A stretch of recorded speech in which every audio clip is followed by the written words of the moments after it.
제사는 전통이 아니다. 양반 행세하려다 생긴 국민적 의무의 비밀.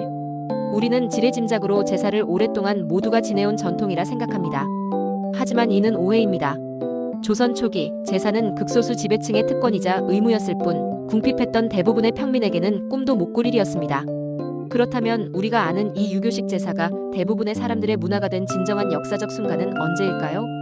우리가 몰랐던 제사 보편화에 숨겨진 진실을 파헤쳐봅니다. 1단계 법적 강요와 현실의 괴리.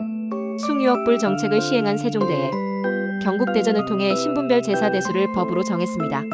하지만 이는 나라를 다스리는 명분이었을 뿐 실제로 경제적 여유가 없던 평민들에게는 제사는 강요되지도 가능하지도 않았습니다. 조선 중기까지도 딸과 아들이 재산을 똑같이 나누고 제사도 돌아가며 지내는 윤회봉사가 일반적이었으니 지금과 같은 장자 독점의 엄격한 제사는 소수의 양반 가문의 이야기였습니다. 2단계 양반 행세를 위한 욕구 확산. 상황이 바뀐 건 조선 후기입니다. 신분제가 흔들리고 일반 백성들도 성씨를 갖기 시작하며 양반 행세를 하려는 욕구가 폭발했습니다.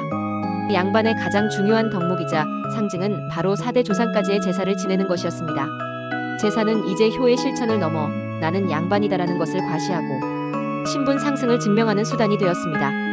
이 시기에 형식적인 제사를 지내는 가정이 양적으로 늘어나기 시작했지만 여전히 재정적으로 엄청난 부담이었습니다. 3단계 보편화의 완성. 20세기 이후. 하지만 이러한 양반 코스프레가 실제 대부분의 사람들의 문화가 된 것은 1970년대 이후입니다.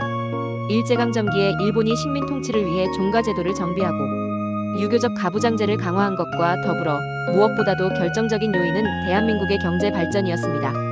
1970년대 이후 생활 수준이 향상되면서 이제야 비로소 제수를 마련할 경제력이 일반 가정에도 생겨났습니다.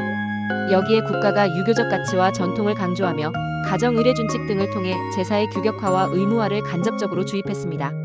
조선 후기의 신분 경쟁 심리와 근현대의 국가 정책, 그리고 경제력이 맞물려 제사는 비로소 전 국민의 의무이자 문화처럼 굳어지게 된 것입니다.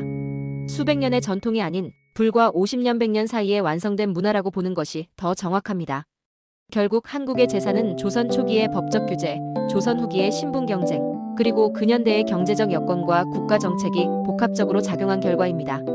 이 역사적 배경을 이해하면 오늘날 제사 문화의 변화를 요구하는 목소리가 왜 큰 울림을 갖는지 더 명확히 알 수 있을 것입니다.